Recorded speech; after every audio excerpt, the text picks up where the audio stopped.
Hello, everyone. It's great to be here. These are my disclosures. So the main message that I like to deliver in this presentation is that despite being widely prescribed in North America, there is in fact very limited evidence supporting opioid prescribing at post-operative discharge, including after general abdominal surgery. And most importantly, I'll tell you about some of the research that we're doing to bridge this knowledge gap.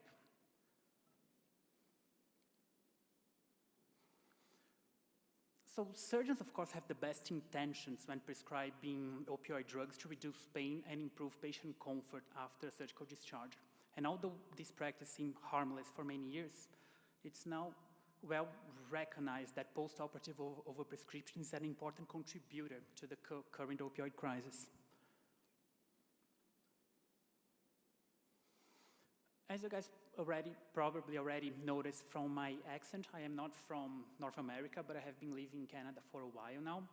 And there, I work with a proudly multi-international team of surgeons and researchers coming from several parts of the world. And when the impact of surgery on the opioid crisis started making the headlines of our major surgical journals, our international team members got really intrigued. And one very common reaction was, what's happening here? Surgeons back home rarely prescribe opioids after discharge. And in fact, the literature really supports this impression, as studies have shown huge discrepancies in opioid prescribing, especially between the US and other countries.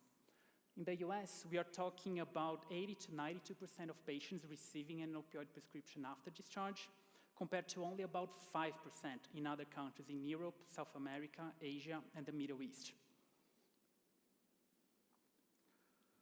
So overall, these findings support that the decision to prescribe opioids at post-operative discharge largely depends on healthcare culture and also on surgeons' preferences and habits.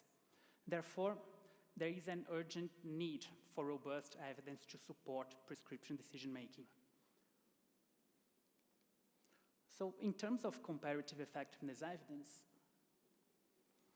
a scoping review that we conducted in 2019 identified that although there is a considerable volume of literature describing opioid-free analgesia, including many RCTs, we did not identify any meta-analysis summarizing evidence from these RCTs to better inform prescribing practices.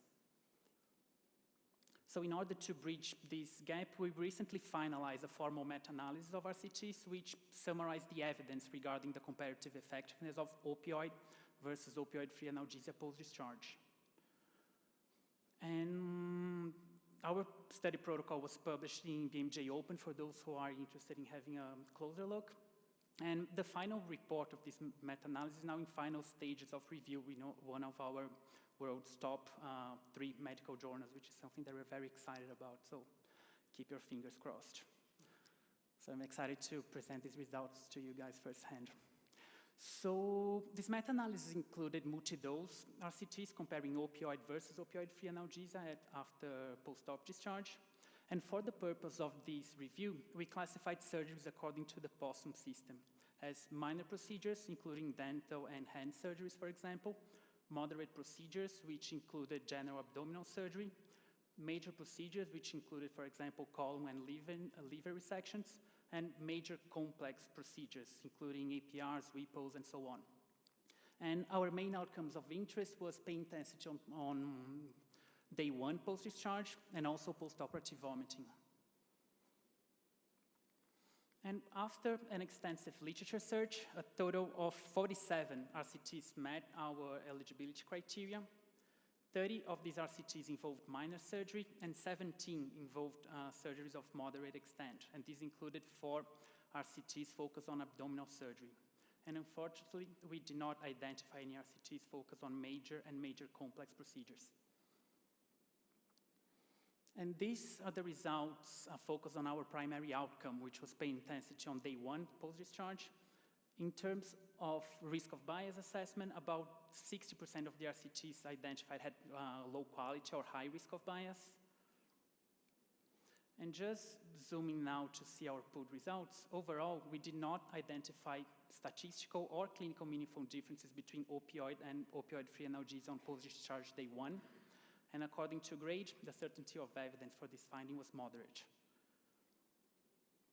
And if we take a closer look at studies including patients undergoing abdominal surgery, they generally focus on patients that are going open or laparoscopic cholecystectomies and inguinal hernia repairs, and none of the studies showed statistical or clinical meaningful differences between groups. Of course, we were dealing with very heterogeneous trials in terms of surgical population, context of care, and also the analgesia regimens offered to patients were widely variable.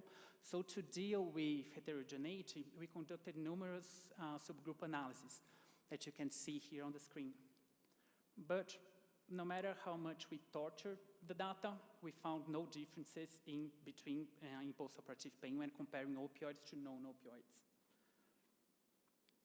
And in addition to pain on post-discharge day 1, we also did not find differences in pain on other days post-discharge, and also no differences in other outcomes, including pain interference, quality of recovery, satisfaction with pain management, and healthcare reutilization.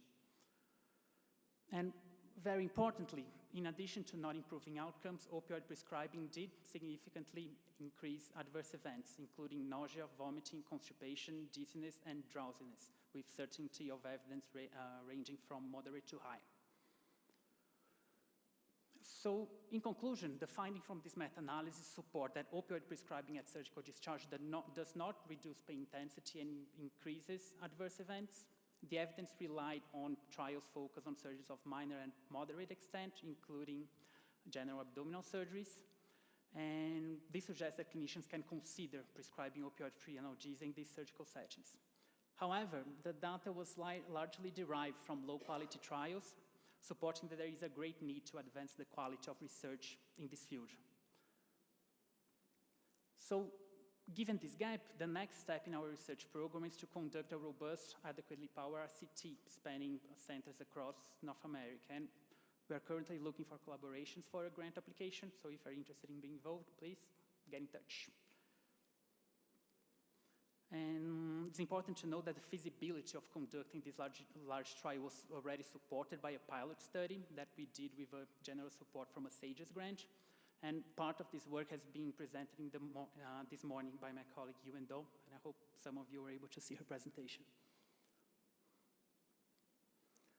So to finalize this talk, I just want to go through what opioid-free analgesia looked like in the literature that we just reviewed. There is obviously still no gold standard way of providing opioid-free analgesia post-discharge, but I'll tell you what I consider to be the main pillars of this approach based on our previous research. So, preoperative setting of expectations about postoperative pain is considered to be a key component of modern pain management. And expectation setting is so important that we have Daniel giving an entire talk about this topic in a few minutes, so I won't go into much details. And the second pillar of opioid-free analgesia, of course, is the use of multimodal non-opioid analgesics. And this starts in the hospital with the use of regional analgesia with local anesthetics, including peripheral nerve blocks, which is the topic of our next talk with Stephanie. And in terms of discharge prescription, previous studies often relied on the winning combo of around-the-clock acetaminophen plus ibuprofen or other types of NSAIDs. And most of the studies identified in our meta-analysis relied on these combos to manage pain after abdominal surgery. And the combo of acetaminophen and NSAIDs was also successfully used in the pilot RCT that we just completed. And lastly, recent literature has placed considerable focus on the use of non-pharmacological interventions to manage pain after surgery. And several non-pharmacological interventions have been listed and recommended in the 2016 American Pain Society guidelines for management of postoperative pain. But at the time, recommendations were generally weak because the quality of evidence supporting these interventions was quite low. However, unfortunately, the tide started to shift recently with new studies providing a more robust evidence base. So, for example, this meta-analysis published at the BJS in 2018 supported that encouraging patients to listen to music for relaxation, which can be any music that the patient chooses, has a significant impact on postoperative pain experiences. And another great example is this meta-analysis recently published in Annals, which supported that cold therapy with ice packs placed over the surgical wounds can also considerably reduce patient-reported pain after abdominal and other surgical procedures. So putting together all these components, a reasonable opioid-free strategy that can be to be used in clinical practice and most importantly tested in future trials would involve preoperative expectation settings, use of multimodal analgesia with acetaminophen and NSAIDs around the clock, and to manage breakthrough pain, perhaps we could use evidence-based known pharmacological interventions as an alternative to opioids. But very important to note that the comparative effectiveness of this approach should be tested in future high-quality trials. So, to summarize, although opioids are the mainstay treatment for acute pain in North America, evidence supports that opioid prescribing at surgical discharge does not improve pain outcomes, but does increase adverse events. However, there is still a great need to advance the quality and scope of research in this field.